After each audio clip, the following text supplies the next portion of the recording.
शनि को कर्म फलदाता कहा जाता है। सभी के कर्मों का हिसाब शनिदेव रखते हैं और अब इन्हीं शनिदेव का एक परिवर्तन होगा जिसके द्वारा सभी के ऊपर उसका प्रभाव देखने को मिलेगा। लेकिन इस वीडियो में मैं बात कर रही हूं सिंह राशि के लोगों के लिए कि शनि के परिवर्तन का प्रभाव सिंह राशि के लोगों के जीवन पर किस तरह से होगा। जय माता दी दोस्तों, आप सभी का स्वागत है हमारे YouTube चैनल अमृता एस्ट्रो में। और आज की इस वीडियो में मैं बात करूंगी शनि के मार्गी होने के प्रभाव के बारे में। बस एक छोटा सा रिक्वेस्ट है, चैनल पर पहली बार आए हैं तो चैनल को सब्सक्राइब जरूर करें। तो देखिए, शनि को अगर हम देखें तो शनि कर्मों का हिसाब रखते हैं, कर्म के फलदाता हैं और शनि को कुंडली में दुख और पीड़ा का ग्रह भी माना गया है। शनि एक वो टीचर है, अगर देखे जाए तो कुंडली में शनि जो है वो ऐसे एक अध्यापक है जो अपने स्टूडेंट को यानी कि जो लोगों को न्याय प्रिय बनाते हैं, अनुशासन में रहना दिखाते हैं और कर्म के प्रति आपको आकर्षित कर सकते हैं। यानी कि कर्म करना सिखाते हैं कि कर्म करो और अनुशासन में रहकर कर्म करो, उसके द्वारा आपको रिजल्ट मिलेंगे। अभी तक शनि वक्री चल रहे थे, लेकिन अब 15 नवंबर को शनि मार्गी हो जाएंगे और शनि अपनी मूल त्रिकोण राशि कुंभ राशि में विराजमान भी है। यानी कि सिंह राशि के लोगों के लिए ये सप्तम भाव में बैठे हुए हैं। सप्तम भाव कुंभ राशि का ही भाव है और आपके सिंह राशि के लोगों के लिए छठे भाव के स्वामी है और सप्तम भाव के स्वामी है। सप्तम में ही बैठे हुए हैं, मार्गी होंगे और मार्च 2025 तक यही इसी भाव में रहेंगे। उसके बाद राशि बदलकर यहां जाएंगे अष्टम में। तो अब ये जो मार्गी होने की अवस्था हो गई, कितना टाइम पीरियड बचा? ये हुआ आपका नवंबर, दिसंबर, जनवरी, फरवरी और मार्च, 29 मार्च तक ये यहां रहेंगे। तो इस समय अवधि में शनि का जो प्रभाव है वो कुछ चीजों के लिए तो बड़ा पॉजिटिव होने वाला है, लेकिन कुछ चीजों में ऐसा भी रहेगा कि आपको सावधानी रखनी होगी। हम जो गोचर की अवस्था है उसकी बात कर रहे हैं, आपकी जन्म पत्रिका में शनि की पोजीशन क्या है उसकी बात नहीं कर रहे हैं। तो देखिए, शनि का सप्तम भाव में मार्गी होना ये एक तो आपके सबसे ज्यादा आपके व्यापार को प्रभावित करेगा और आपके व्यक्तित्व को प्रभावित करेगा, क्योंकि यहां से सीधी दृष्टि शनि की आपके लग्न पर पड़ती है। और लग्न क्या है? लग्न हम स्वयं हैं, लग्न हम खुद है, हमारा व्यक्तित्व है पूरा, तो उस पर इसका प्रभाव पड़ेगा। कुछ चीजें ऐसी हैं, क्योंकि ये जो शत्रु राशि है सिंह राशि की शत्रु राशि है शनि से, क्योंकि दोनों में पिता पुत्र है, दोनों में शत्रुता का भाव भी है। अब इनकी 3 दृष्टियां भी होती हैं, तीसरी, 7वीं और 10वीं। तो कहां कहां गई? तीसरी यहां गई, 7वीं यहां गई और 10वीं यहां गई आपके चौथे घर पर। एक तो व्यापारी हैं जो इस राशि के, उनको थोड़ा सा इस समय अवधि में ध्यान रखना है। किस चीज का? जब भी आप कोई काम कर रहे हैं तो अपने काम पर अपना ही पकड़ बनाकर रखें, किसी दूसरे के भरोसे ना छोड़ें, अपने काम को खुद देखें, लापरवाही ना करें। लापरवाही की तो फिर परेशानी आपको भुगतनी पड़ सकती है सिंह राशि के लोगों को। लेकिन व्यापारिक रिश्तों को लेकर पॉजिटिव रहेंगे, अपने खुद के विकास पर भी ध्यान देंगे। शनि जो है धीमी गति से चलने वाला ग्रह है, तो इसके रिजल्ट भी धीमी गति से ही मिलते हैं। 2.5 वर्ष एक राशि में रहता है तो इसके रिजल्ट जो है वो धीमी गति से ही देखने को मिलते हैं। लेकिन अभी तो इसका अंतिम पड़ाव चल रहा है कुंभ राशि में। तो अब क्या होगा? एक तो इस समय आप अपने व्यापारिक रिश्तों को और अपने हर एक तरह के रिश्तों को सुधारने की तरफ कदम उठा सकते हैं। अपने रिश्तों को संभालने का काम करेंगे, चाहे वो व्यापारिक तौर से हो, चाहे वो आपके वैवाहिक जीवन से जुड़े हुए हो। उनमें कुछ खटास आई थी, उनमें कुछ द्वंद्व विवाद की स्थिति चल रही थी, कोई भी प्रॉब्लम चल रही थी, तो उनको सुधारने का काम आप सबसे पहले यहां करने वाले हैं। और उनको सुधारेंगे तो चीजें बेहतर होंगी, उनको सुधारकर चीजें बेहतर होंगी, व्यापार में भी बेहतर होंगी। लेकिन अगर आप उन चीजों को सोचकर चलें कि नहीं वैसे ही रहने दिया जाए, तो फिर वो आपको नुकसान भी दे सकती है। आप अपने ऊपर ध्यान देंगे, अपनी तरक्की पर ध्यान देंगे, अपनी आंतरिक खुशी पर ध्यान देंगे, क्योंकि दृष्टि तो आपके व्यक्तित्व पर भी जा रही है। और जब आप अपने आप को प्रसन्न रखेंगे, अपनी तरक्की पर ध्यान देंगे, तो चीजें बेहतर होंगी। तो ये समय ऐसा है कि जब आपके मन में थॉट्स आएंगे, आप बड़ा अच्छे विचार आपके पास होंगे। अब उन विचारों का सही में किस तरह से आप इस्तेमाल कर पाते हैं वो चीजें देखनी है। छठे घर के स्वामी भी है। छठा घर क्या है? रोग, रिपु, ऋण। इसका भाव छठा भाव कहा जाता है और सेवा का भाव भी कहा जाता है। सेवा किसी भी तरह की, नौकरी भी एक तरह की सेवा है, तो नौकरी के भाव के भी यहां ये स्वामी हो जाते हैं। ऋण, कोई भी इतना मोटा ना ले, लोन वगैरह जो है इतना मोटा लोन ना ले जो आपको चुकाने में दिक्कत हो, उतना लोन ले जितना आप चुका सके आसानी से। इस चीज का खास तौर से ध्यान रखना है।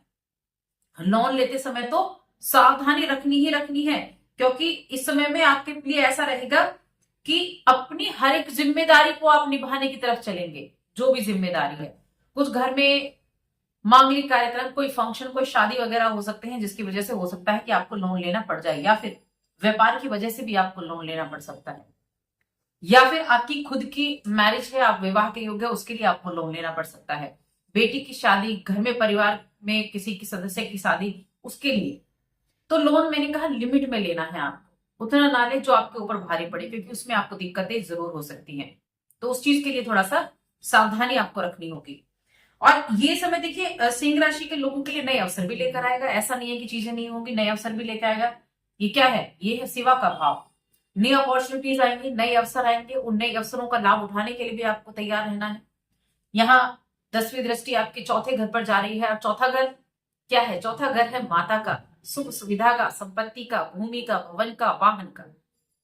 तो इन सभी चीजों का लाभ भी आपको देखने को मिलेगा इस समय अवधि में। मार्च 2025, 29 मार्च तक किसी वाहन की खरीदारी, कोई भूमि भवन वगैरह खरीदने की खरीदारी, और हाँ उसके लिए भी आप ऋण ले सकते हैं। लेकिन बस किसी भी तरह का आप लेते हैं, लोन लेना कोई बुरी बात नहीं है, आप लेते हैं, लोन लेकर काम करते हैं, तो बस लिमिट में रहकर ही लेना है। ऐसा नहीं कि आपकी इनकम कम है और आपने लोन ले लिया बहुत ज्यादा, तो उसको थोड़ा सा बस मेंटेन करके रखना है। बाकी आप ले सकते हैं, उसके लिए आपके ठीक रहेगा। और जो आपके व्यापार में आपके पार्टनर्स हैं, उनके साथ मिलकर आप किसी बहुत अच्छी योजना पर काम भी कर सकते हैं। कोई ऐसी योजना जो लंबे समय से पेंडिंग चली आ रही थी और आप सोच रहे थे कि उस पर काम करेंगे, तो उस पर आप काम भी कर सकते हैं, उसके लिए भी चीजें अच्छी रहेंगी। अब यहां से देखिए आपके भाग्य भाव पर भी दृष्टि जा रही है शनि की, और भाग्य भाव पर दृष्टि जो कि मंगल की राशि है, मंगल की राशि है। और यहाँ भाग्य के द्वारा यात्राएं बहुत होंगी, लंबी यात्राएं भी रहेंगी और छोटी यात्राएं भी रहेंगी। यात्राओं का सिलसिला चलता रहेगा।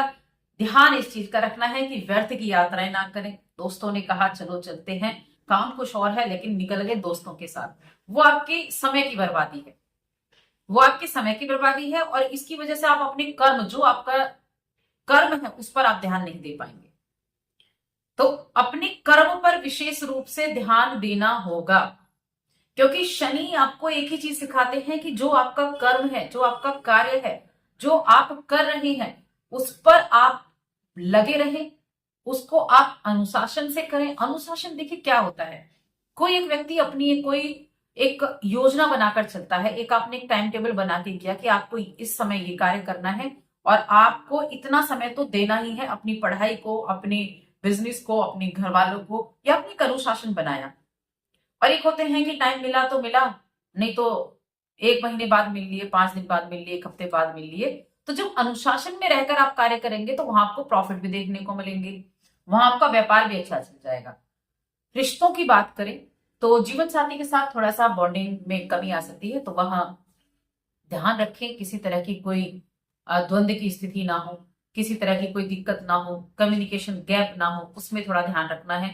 अपनी ईगो को पीछे रखें, क्योंकि सिंह राशि के जातक हैं, राजा की राशि है, सिंह राशि है, तो सूर्य की राशि है, तो ईगो इनके अंदर भी होता है। और यहाँ सप्तम भाव तो जीवन साथी का है ही, और शनि अपने आप में मनुष्य को ईगो भी दे देते हैं, अहंकार दे देते हैं। तो अपने अहंकार को नीचे रखें, द्वंद्व नहीं होगा। अपने अहंकार से जब आप, अपने अहम पर जब आप अड़े रहेंगे तब द्वंद्व होगा। तो थोड़ा सा अपने इस नेचर पर आपको कंट्रोल करना है, कम्युनिकेशन अच्छा रखना है। जहां ईगो आती है वहां अहंकार आता है, अहंकार किसी का नहीं टिकता, अहंकार रावण का भी नहीं टिका। तो इसलिए थोड़ा सा ध्यान रखें। यही चीजें व्यापार में मैं कहूंगी, सिर्फ अपने अपने लिए ना सोचें, उसका भी ध्यान रखें। और जितना अधिक अपने अपने वैवाहिक जीवन को आप अच्छे से लेकर चलेंगे, उतना ज्यादा अच्छा आपको रिजल्ट भी देखने को मिलेगा। तो चीजें यहाँ बेहतर रहेंगी। बाकी आपके लिए सुख सुविधाओं की प्राप्ति भी होगी, खर्चे भी होंगे, किसी वाहन की खरीदारी भी हो सकती है मार्च 2025 तक। और कोई भूमि भवन वगैरह, किसी मकान को आप किसी छोटे मकान में थे, बड़े मकान में जा सकते हैं, किराए के मकान में थे तो अपने मकान में आप जा सकते हैं। उसके लिए भी ये समय काफी ज्यादा अनुकूल रहेगा। शिक्षा की बात कर लेते हैं तो शिक्षा के लिए देखिए यहाँ चीजें अच्छी होंगी, क्योंकि हायर एजुकेशन के लिए चीजें अच्छी हैं, बहुत बढ़िया बनी हुई हैं। और हाँ, जो छोटे बच्चे हैं उनके लिए भी चीजें अच्छी हैं। जो छोटे बच्चे पढ़ रहे हैं, 10th तक हैं, 12th तक हैं, उनके लिए भी इस समय उनकी मेहनत का रिजल्ट उनको अच्छा मिलेगा। बस अपनी मेहनत पर ध्यान रखें, कर्म पर ध्यान रखें, रिजल्ट अच्छा मिल जाएगा आपको। प्रेम जीवन की बात कर लेते हैं। प्रेम जीवन के मामले में तो प्रेम के लिहाज से चीजें अच्छी हैं। आप प्रेम जीवन के लिए मैं कहूंगी काफी ज्यादा बेहतर रहेगा ये समय आपका। और स्वास्थ्य के देखा जाए तो कुछ हेल्थ इश्यू जरूर हो सकते हैं, हेल्थ का ध्यान रखें। पेट संबंधी परेशानियां देखने को मिल सकती हैं, कुछ पाचन संबंधी परेशानियां देखने को मिल सकते हैं, तो उसका आपको ध्यान रखने की आवश्यकता है। बाकी उपाय देखिए, उपाय की अगर मैं बात करूं कि उपाय आप क्या कर सकते हैं, तो एक तो दुर्गा चालीसा का पाठ करें, सूर्यदेव को जल दें। शनि के उपाय नहीं, आपको सूर्य के उपाय करने हैं। ओम सूर्याय नमः, ओम भास्कराय नमः, इस मंत्र का जप करते रहे। सूर्य को मजबूत रखें, सूर्य को मजबूत रखें, और साथ में दुर्गा चालीसा का पाठ भी आप करते रहें, तो आपके लिए बेहद अच्छा रहेगा। बस आज की इस वीडियो में इतना ही। वीडियो कैसी लगी कमेंट करके बताएं। चैनल पर पहली बार आए तो सब्सक्राइब करके जाएं। जय माता दी।